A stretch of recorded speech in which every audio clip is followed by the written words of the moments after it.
코로나19의 전국 대유행 조짐으로 사회적 거리두기 3단계 격상에 대한 이야기가 계속 나오고 있죠. 정부는 경제에 미칠 충격 때문에 고민을 거듭하고 있는데 의료계에선 즉각 3단계로 격상해야 한다는 성명을 발표했습니다. 박규원 기자가 보도합니다. 정부가 코로나19의 전국 확산에 대응해 사회적 거리두기 3단계 상향을 적극 검토하고 있다고 밝혔습니다. 전국 곳곳에서 지난 사흘 동안 1000여 명에 가까운 확진자가 나왔기 때문입니다. 그래서 저희가 엄정하게 지금 보고 있고 3단계 부분들에 대해서도 저희들이 지금 이제 적극적으로 검토를 하고 있다라는 그런 말씀을 드립니다. 사회적 거리두기 3단계는 사실상 봉쇄나 다름없는 조치라 사회 경제적 타격이 큽니다. 영업을 중단해야 하는 자영업자와 소상공인이 큰 피해를 보고 각종 시설 운영이 중단되며 공공기관도 근무 인원을 절반으로 줄여야 합니다. 정부 입장에선 고민이 깊을 수밖에 없는데 대한감염학회 등 의료계에선 즉시 3단계 격상을 시행해야 한다는 성명을 발표했습니다. 현재의 확산세가 2단계로 대응하기는 역부족이며 병상도 급속도로 부족해지고 있다고 지적했습니다.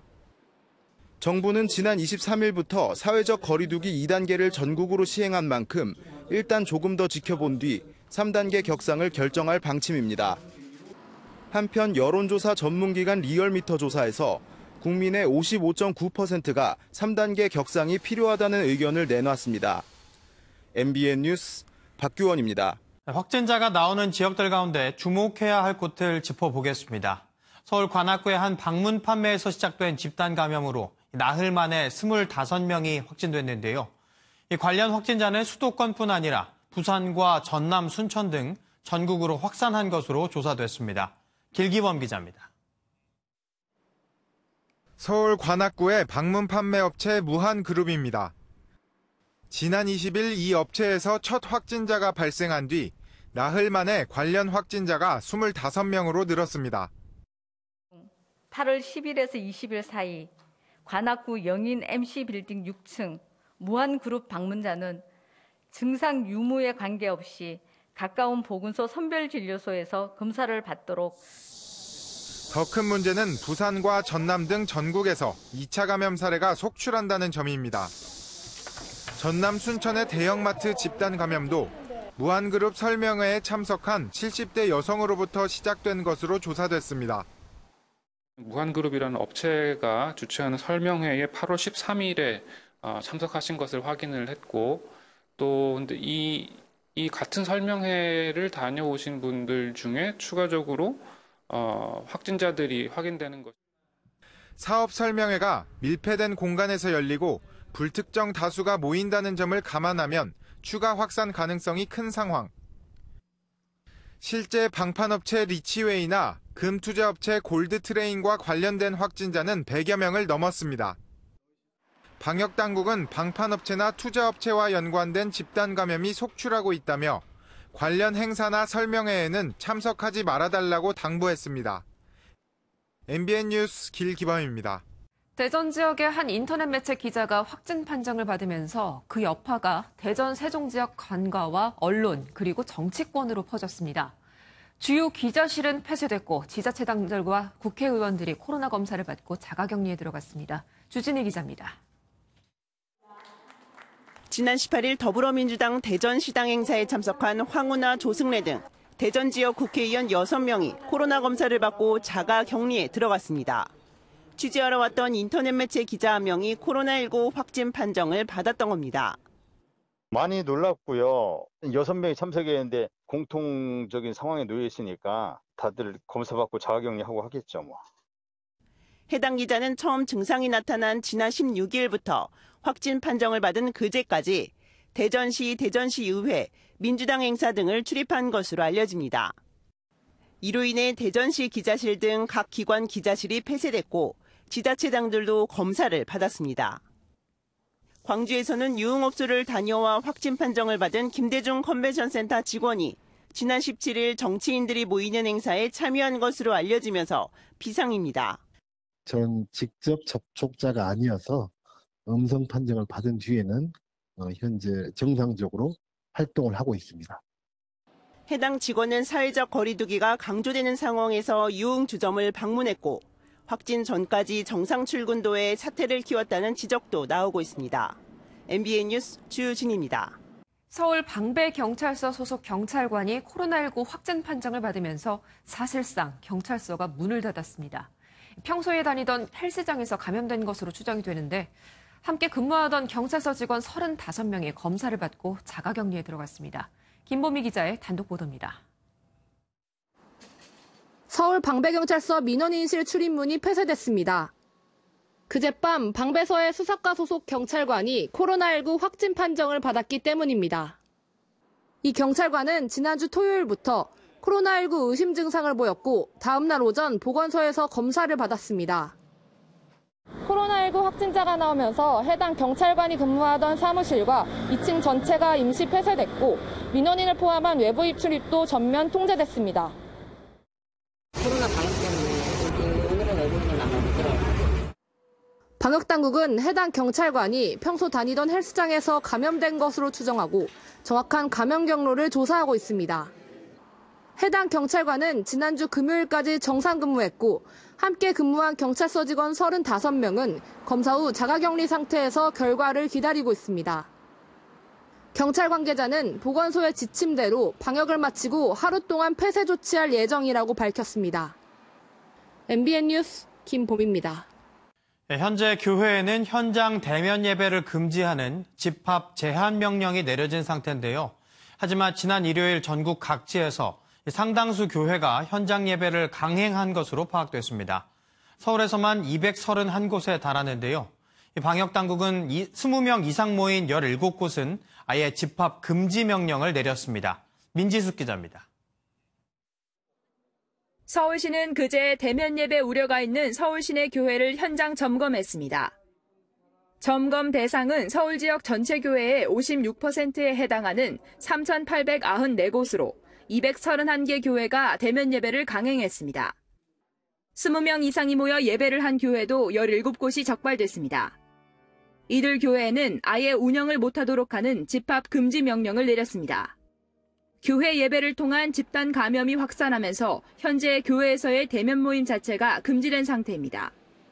20인을 초과하여 대면 예배를 진행한 17개 교회에 대해서는 해당 자치구와 함께 위반 내역을 상세히 조사하여 집합 금지 명령 등 행정 조치하겠습니다. 서울뿐 아니라 경기도에서도 420곳, 부산에서도 279곳의 교회가 대면 예배를 강행한 것으로 드러났습니다. 서울시 등 지자체에서는 오는 일요일에도 현장 점검을 확대하고 집합 제한 위반에 대해서는 강경하게 대응한다는 방침입니다. MBN 뉴스 민지숙입니다. 인천에서도 교회와 학교, 구청까지 곳곳에서 감염 경로를 모르는 확진 사례가 줄을 잇고 있습니다. 이에 인천시는 앞으로 2주일간 10명 이상 모이는 실외 모임 행사를 금지했습니다. 노승환 기자입니다. 지난 23일 한 직원이 코로나19 확진 판정을 받은 인천 서구청입니다. 급히 1,300명이 넘는 전 직원에게 코로나19 검사를 했는데 하루 만에 2명이 양성 판정을 받았습니다. 3명 모두 감염 경로는 확인되지 않고 있습니다. 확진자가 나오면서 구청은 전면 폐쇄됐고 검사 대상자가 워낙 많아 검사 진행에 따라 확진자가 더 나올 가능성도 큽니다. 같은 서구에선 지난 21일 확진자가 나온 간재울 중학교에서 어제 교사 1명과 학생 1명이, 불로중학교에서 학생 1명이 확진됐습니다. 지난 주말 집단 감염이 터진 갈릴리 교회에선 관련 확진자가 2명 늘어 33명이 됐습니다. 상황이 심각해지자 인천시는 거리두기 3단계에서 적용되는 10명 이상 모임 행사 금지 조치를 앞당겨 시행했습니다. 한편 경기도 안양의 한 음식점에서도 지난 17일부터 지금까지 확진자가 10명에 이르고 있습니다. MBN 뉴스 노승환입니다. 주말을 거치면서 코로나19로 등교를 중지한 학교가 2배 넘게 폭증했습니다. 전체 학교의 9%에 달하는 1,800곳 넘는 학교가 원격 수업으로 전환했는데요. 등교 중지된 학교 수가 처음으로 4자릿수를 넘은 건 역대 최대 수치입니다. 윤지원 기자입니다. 오전 10시 기준 등교 수업을 중단한 학교는 전국 11개 시도 1,845개 교. 처음으로 4자릿수를 기록했습니다. 지난주 금요일 849개 교가 등교 중지하며 역대 최대를 기록했는데 주말을 지나며 등교 중지 학교가 2배 이상으로 폭증한 겁니다. 학생과 교직원 가운데 누적 확진자는 353명으로 이 역시 지난주 금요일 대비 92명이나 늘었습니다. 가파른 확산세에 교육부는 긴급하게 수도권 학교 방역 점검 회의를 열었습니다. 수도권 지역의 사회적 거리두기 3단계가 언제라도 나올 수 있는 상황임을 전제하고 이 자리에선 수도권만이라도 전면 원격 수업으로 전환해야 한다는 의견도 나왔습니다. 이 수도권에서만이라도 고3 학생을 제외한 학생을 중심으로 해서 11일까지 3단계에 준하는 원격 수업 체제로의 전환 같은 것들도 만일 사회적 거리두기가 3단계로 격상될 경우 고등학교 3학년을 포함해 전면 원격 수업으로 전환됩니다. 일각에선 수능 연기론까지 나오는 상황이어서 교육 현장의 혼란이 갈수록 커지고 있습니다.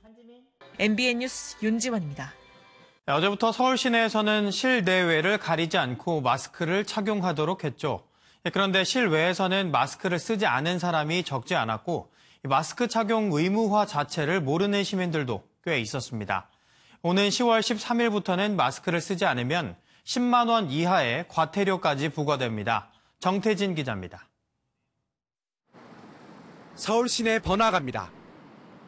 한여름 더위에 한 시민이 마스크를 턱에 걸친 채 땀을 닦습니다. 마스크를 쓰지 않은 시민도 여전히 많습니다. 어제부터 행정명령이 시행되면서 실내건 실외건 마스크를 의무적으로 착용해야 합니다. 실내도 마찬가지입니다. 카페에서 마스크를 내린 채 대화를 나누고 아예 마스크를 테이블에 벗어놓기도 합니다. 음식을 먹고 하다 보니까 마스크를 내리는 분들이 많더라고요. 그래서 좀 더 뭔가 마음도 신경 쓰이고 더 무섭고. 마스크 의무화 시행 첫날인 어제 아직까지 시행 사실 자체를 모르고 있는 경우도 많았습니다. 시행된 부분에 대해서는 제가 잘 인지하지 못했습니다. 지금 마스크 벗고 다니시는 분들도 있고 그래서 아직은 많이 이렇게 다 알게 된 것 같지는 않습니다. 서울시는 오는 10월 13일부터 마스크 미착용 시 10만 원 이하의 과태료를 부과할 예정입니다. MBN 뉴스 정태진입니다. 북상 중인 제8호 태풍 바비가 오늘 밤 제주도를 시작으로 목요일에는 전국에 영향을 주겠습니다. 최대 풍속 169km로 사람이나 바위를 날릴 수 있는 돌풍이 불 것으로 예상되는데요. 정부는 태풍 위기경보를 관심 단계에서 주의로 올렸습니다. 강영우 기자입니다. 위성 영상에 잡힌 제8호 태풍 바비의 모습입니다. 어젯밤 9시 기준 서귀포 남쪽 해상에 위치한 바비는 시속 8km의 속도로 북상 중입니다. 오늘 오후 서귀포 남서쪽 해상에 도달하는 바비는 제주 서쪽을 지나 서해안을 따라 모레 오전 수도권 인근을 지나갈 전망입니다. 오늘 밤 제주도를 시작으로 모레 전국이 태풍의 직접 영향권에 들겠습니다. 높은 해수온의 영향으로 세기를 점차 더해가고 있는 바비는 우리나라를 지날 때쯤 강도 매우 강의 태풍이 될 것으로 보입니다. 예상 최대 풍속은 시속 169km로 사람은 물론 바위도 날아갈 수 있는 정도의 매서운 강도입니다. 초속 40에서 60m라고 한다면 사람이 걸어 다닐 수 없는 정도는 물론이고 시설물이 바람에 날려서 붕괴되거나 부서질 수가 있습니다.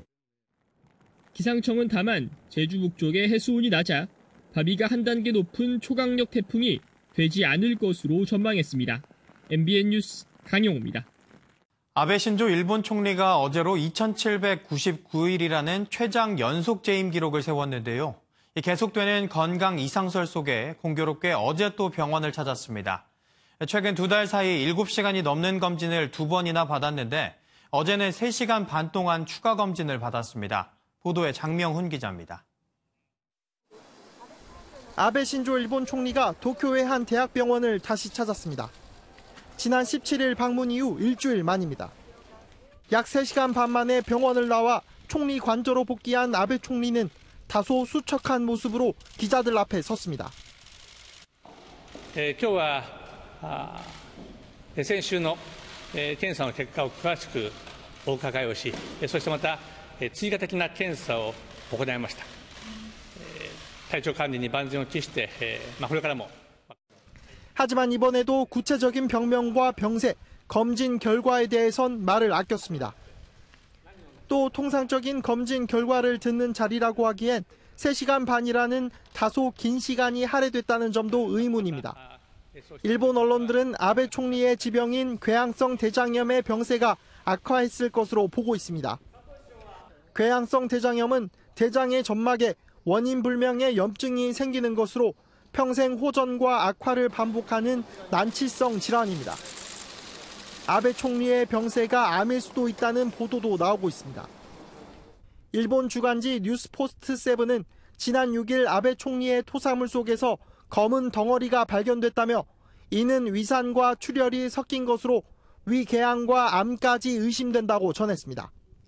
지난 6월 아베 총리를 검진했던 이 의사도 궤양성 대장염이나 대장암 전문가로 알려졌습니다. MBN 뉴스 장명훈입니다. 미국에서 한 흑인 남성이 자신의 아들이 보는 앞에서 경찰의 총에 맞아 중태에 빠졌습니다. 분노한 시민 수백 명은 벽돌과 화염병을 던지며 경찰의 과잉 진압을 규탄했습니다. 신재우 기자가 보도합니다. 경찰 2명이 흰옷을 입은 흑인 남성을 쫓아갑니다. 차량 앞에서 남성을 붙잡은 경찰은 그대로 총을 격발합니다. 한 여성이 경찰 쪽으로 와서 발을 동동 구르지만 경찰은 아랑곳하지 않습니다. 미국 위스콘신주 커노샤에서 흑인 남성 제이컵 블레이크가 경찰로부터 총격을 당해 중태에 빠졌습니다. 총격 당시 차량 안에 블레이크의 세 아들이 타고 있었던 것으로 알려져 경찰에 대한 비난이 커지고 있습니다. 경찰은 가정폭력 신고를 접수하고 출동했다고 밝혔지만 사고 영상 이전에 무슨 일이 발생했는지는 알려지지 않았습니다. Me personally, it's traumatizing. I don't appreciate it, and it makes me. I was very angry at that moment. 총격 소식에 분노한 시위대 수백 명은 벽돌과 화염병을 던지는 등 새벽까지 항의 시위를 벌여 당국이 통행금지령을 선포하기도 했습니다. 위스콘신주 법무부는 사건 조사에 들어갔으며 토니 에버스 주지사도 지역 흑인들을 향한 과도한 공격을 반대한다는 글을 SNS에 올리기도 했습니다. MBN 뉴스 신재우입니다. 미국 공화당이 전당대회를 열고 주별 경선 결과를 취합해 도널드 트럼프 대통령을 오는 11월 대선 후보로 확정했습니다. 민주당이 지난 18일 전당대회에서 조 바이든 대선 후보를 선출한 상태라 11월 3일 미 대선은 트럼프 대통령과 바이든 후보의 양자 대결로 구도가 결정됐습니다. 미국의 한 마을에 느닷없이 수수께끼 같은 일이 생겼다고 합니다. 아무도 열 수 없는 금고 하나가 나타났는데 과연 그 안엔 뭐가 들었을까요? 미국 뉴욕주의 밭 한복판에 어느 날 웬 금고 하나가 떡하니 등장했다고 합니다. 무엇보다 궁금한 건 이 거대한 금고 속 내용물의 정체입니다. 금고를 여는 자가 내용물을 가질 수 있다는 의미심장한 쪽지가 붙어 있었는데요. 아직 아무도 금고를 열지 못했다고 합니다. 이걸 처음 발견한 남성은 이 미스터리한 금고를 열지 않은 채 남겨두기로 했다는데요. 안에 금덩어리가 들었을지도 모르지만 일단 열고 나면 환상이 물거품이 돼버릴 테니까요. 상상력을 자극하는 일이 또 일어났습니다. 스위스의 한 작은 마을에 어릴 적 꿈꿔봤던 거짓말 같은 초콜릿비가 내렸다고 하네요. 차량 표면에 뭔가 불그스름한 것이 살포시 내려앉아 있습니다. 스위스의 올튼시를 덮은 코코아 가루인데요. 마치 비나 눈이 오듯 하늘에서 코코아 가루가 내려 차량은 물론 주택 곳곳이 뒤덮였습니다. 인근 초콜릿 공장의 환기장치가 고장나 마을 전체에 코코아 가루가 흩날리게 된 건데요. 공장 대표는 청소 비용을 모두 부담하겠다고 밝혔다고 합니다. 그래도 주민들은 잠깐이나마 마을에 은은하게 퍼지는 코코아 향에 군침이 돌지 않았을까요? 이번엔 달달하진 않지만 규모만큼은 어마어마한 기상현상 소식입니다. 정말 이름처럼 용이라도 훔쳐나려던 걸까요? 미국 마이애미 해변에 뭔가가 나타났습니다. 바다에서 하늘까지 이어지는 거대한 용오름이었는데요. 용오름은 땅이나 바다 표면과 하늘에서 부는 바람의 방향이 다를 때 나타나는 회오리 바람입니다. 고층 빌딩에서 내다보니 금방이라도 다가올 듯 무시무시한 규모가 실감이 나는데요. 곧 작은 규모의 토네이도로 변해 주변 나무들을 쓰러뜨렸지만 다행히 인명피해는 보고되지 않았다네요. 화요일인 오늘도 늦더위가 계속되겠습니다. 지금 전국에 폭염특보가 발효 중인데요. 습도까지 높아서 더 더울 것으로 보입니다. 아침 기온부터 살펴보겠습니다. 밤사이 다시 열대 지역이 늘어났습니다. 태풍이 뜨거운 열기를 불어넣었기 때문인데요. 지금 서울 26.1도, 부산은 26.7도입니다. 한낮에는 서울 33도, 강릉 35도, 전주는 36도까지 치솟겠습니다. 오후에는 대기가 불안정해지면서 내륙 곳곳에서 소나기가 지날 텐데요. 양은 10에서 50mm 정도가 되겠습니다. 한편 제8호 태풍 바비는 지금 서귀포 남쪽 해상에서 느리게 서진하고 있습니다. 내일 제주도 서쪽을 지나서 서해상을 따라 이동한 뒤 모레에는 백령도의 황해도에 상륙할 것으로 전망되고 있습니다. 따라서 제주는 오늘 밤부터 내일과 모레는 전국이 태풍의 영향권에 들겠습니다. 예상되는 비의 양은 제주 산지에서 500mm 이상, 그 밖에 제주와 호남, 지리산 부근은 100에서 300mm, 그 외 지역에서는 최대 150mm가량이 되겠습니다. 지금 제주 먼바다에서만 태풍특보가 내려져 있는데요. 차츰 전국으로 확대되겠습니다. 비도 비지만 바람이 무척 강하게 불겠습니다. 오늘 밤 제주에서는 10에서 20m, 내일과 모레 사이에는 제주와 호남 해안에서 40에서 60m의 돌풍이 몰아치겠습니다. 이 정도면 사람이 걸어 다닐 수 없는 것은 물론이고요. 시설물이 날아가 부서질 수 있는 정도입니다. 철저한 대비가 필요하겠습니다. 금요일은 남아있는 비구름이 비를 뿌리면서 전국에 영향을 주겠습니다. 날씨였습니다.